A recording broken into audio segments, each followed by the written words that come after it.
Today I'm going to tell you what are the three biggest disadvantages I've noticed in Sealion 6, BYD Sealion 6 2025 model, and it's a premium one, so this is all-wheel drive.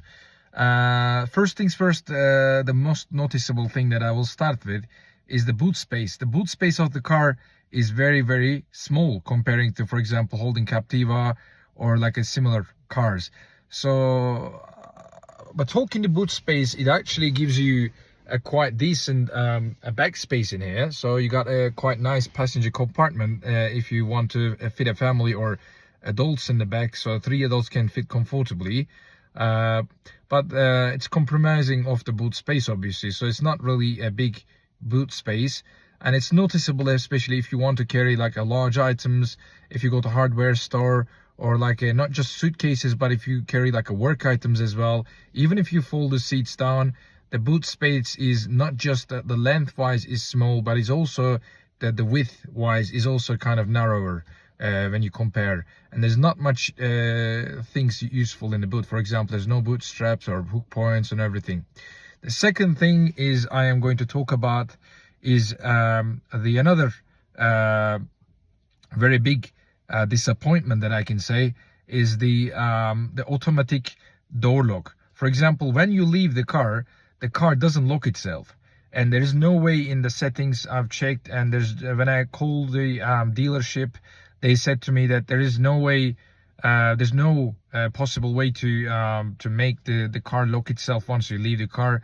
Sometimes though it happens, I don't know how comes it does work. So like when I leave the car, sometimes maybe about 2 minutes later the car locks itself, but most of the time, even if you wait 5 minutes, 10 minutes or hours, the car doesn't lock itself. So there might be a bug in the system, or there might be something is sometimes working, sometimes doesn't working, basically a bug.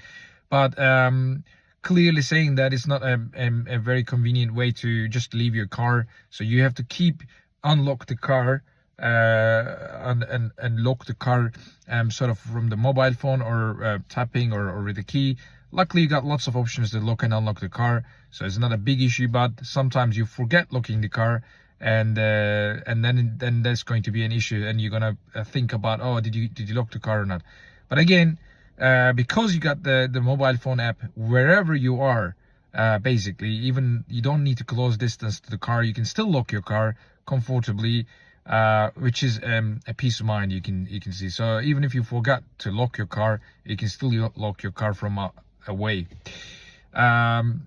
Another problem is the lumbar support, which this seats that I'm seating, and then the passenger seat or the back seats, they don't have any kind of lumbar support. So Sealion 7 has lumbar support, and because this seat doesn't have lumbar support, I don't know, people having a sort of a back problems, or they want a more comfortable seat, would they be able to achieve like an external lumbar support? So this car doesn't come with a lumbar support, which is it's not a big deal for me. It could be an advantage if I had that, because sometimes I like to use lumbar support, especially if you're going on a long journeys. But it's not a big deal, as I said. So it's not for me, like, it's not a big deal. So these are the three biggest disadvantages that when I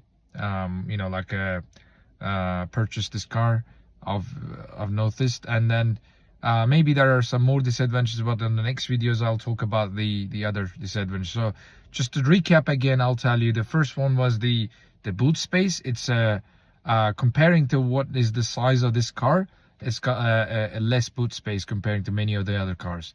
So you can consider that if you are carrying suitcases, definitely is going to fit, like 4 suitcases, large suitcases can fit inside. But then if you're actually carrying like a long and wide equipment, like wooden or the metal sheets and everything, or a washing machine, or I remember that I used to drive holding Captiva or a Chevrolet Captiva, you can see in some places. This kind of car that I used to be able to fit hold a very large twin door, like a side by side, a massive fridge basically. But And this car, there's no way that you can even fit like a bar fridge, I think. So you can fit, but it's just gonna take a lot of space basically. But there's no way that you can fit a large fridge. Basically, you can keep this in mind, and especially because it's a brand new car, you don't want to damage the roofing or the side panels of the car. So that's one of the things. The second thing, as I said to you, is the auto door locking. Unfortunately, there is no auto door locking function. Sometimes does work, sometimes doesn't work. You can consider that because it's got the app, and then you can door lock through the app. So which isn't a big hassle for me, but sometimes if you forget that, it could be a big hassle. So a big thing to think about it, because you're leaving a car might be unlocked, and obviously you need always internet to reach the lock from outside as well. So that's another consideration as well. And then the third thing, as I said to you, the lumbar support. Again, if you got a backache, or if you really need extra support and everything, just bear in mind that there's no lumbar support in this car. You might have to get an additional lumbar support, or you might have to sacrifice without a lumbar support.